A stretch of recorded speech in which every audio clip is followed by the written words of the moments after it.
cause de tous les malheurs de l'Ukraine et, je dirais, du monde, d'une certaine manière, parce que ça, évidemment... Cherchez pas plus loin, ils sont fautifs de tout. Et depuis 2 ans, on a l'impression l'Ukraine, il fabrique tout dans le monde, il fabriquait tout. Non mais c'est quoi ce pays? What the fuck? Il fabriquait tout en fait, tout venait de là-bas.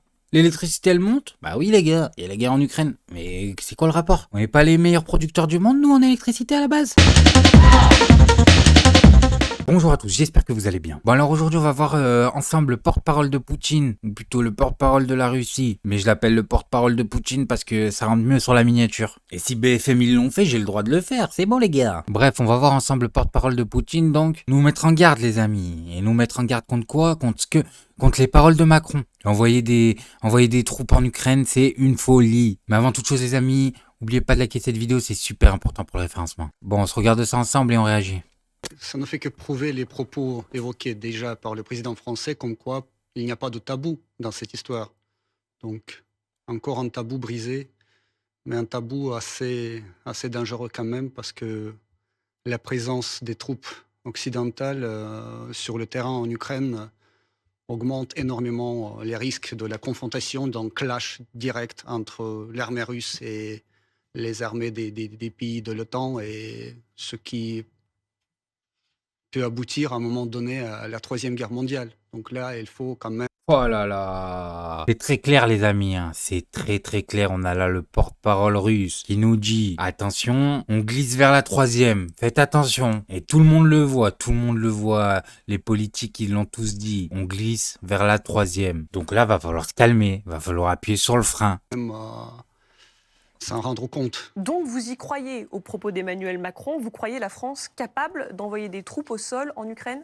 Vous savez, même sur le plan hypothétique, ce genre de déclaration, c'est très préoccupant et c'est très dangereux. Parce qu'on ne sait jamais aujourd'hui... Ah ouais, les Russes c'est pas des guignols, hein. Attention, hein. Ils sont pas là pour rigoler, hein. La vraie vie c'est pas Twitter les amis, hein. Tu fais une déclaration comme ça, mais tu crois quoi? Tu crois Poutine c'est Joe le rigolo ou quoi? On en parle à titre théorique. Demain, peut-être, ce sera mis en œuvre déjà en pratique.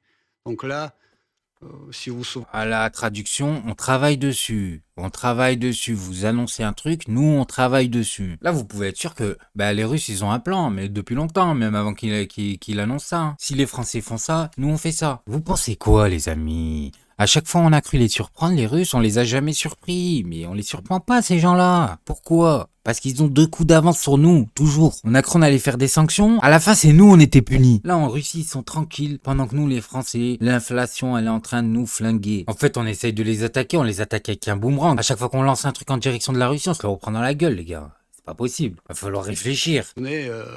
L'histoire de l'aide occidentale à l'Ukraine a commencé par les gilets pare-balles et par les casques. Après, c'était des armes, des munitions. Après, c'était des chars. Aujourd'hui, là, on parle des avions de chasse et on commence déjà à parler de... Voilà, il nous le dit gentiment. On est des forceurs, voilà ce qu'on est. C'est quoi ce délire? On alimente une guerre en fait. Là, ce qu'on fait, c'est alimenter une guerre. C'est-à-dire l'Ukraine. Si personne les avait aidés, qu'est-ce qui serait passé? En 2 semaines, ils se rendent. Ils ont pas le choix, ils ont rien, ils se rendent. Mais non, on leur donne des chars, on leur donne des avions, mais c'est quoi ce délire? On est en train de maintenir un conflit en vie en fait. Troupes. Donc là, quelle sera la prochaine étape? Toutes les lignes rouges dessinées au début du conflit en Ukraine sont toutes franchies. Donc là, apparemment, il n'y en a pas. Il reste à savoir où sont les limites de cette spirale de folie. La première ligne rouge qui a été franchie, elle a été franchie par Vladimir Poutine, qui a envahi l'Ukraine. Putain, le conflit là, pas comment... Vous croyez qu'on est des débiles en fait? Vous croyez qu'on croit que les conflits, ils commencent au moment où vous nous les montrez? On sait très bien que le conflit il a commencé avant. Et que si la Russie, elle a été obligée, j'ai bien dit obligée, d'attaquer l'Ukraine, c'est pour des raisons stratégiques et politiques, qui concernent tout le monde, dont les 12 bases américaines qui étaient implantées en Ukraine. C'était il y a 2 ans, et c'est cette ligne rouge qui est déjà la cause de tous les malheurs de l'Ukraine et, je dirais, du monde, d'une certaine manière, parce que ça, évidemment... Voilà, c'est la cause de tous les malheurs du monde. Cherchez pas plus loin, ils sont fautifs de tout. Et depuis 2 ans, on a l'impression l'Ukraine, il fabrique tout dans le monde, il fabriquait tout. Non mais c'est quoi ce pays? What the fuck? Il fabriquait tout en fait, tout venait de là-bas. L'électricité elle monte? Bah oui les gars, il y a la guerre en Ukraine. Mais c'est quoi le rapport? On n'est pas les meilleurs producteurs du monde nous en électricité à la base? L'hypocrisie de nos politiques c'est un truc de fou et de nos journalistes. Provoquer un choc global. Aujourd'hui, le président de la République veut surtout adresser un message à Poutine. Et la question qu'on peut poser au porte-parole de l'ambassade de Russie aujourd'hui, c'est est-ce que Poutine a bien conscience que s'il n'y a pas négociation, s'il n'y a pas cessez-le-feu, s'il n'y a pas... Là, mais vous imaginez l'audace là qu'il faut avoir pour dire ça. On parle de Poutine et l'autre il lui parle comme si c'était François Hollande.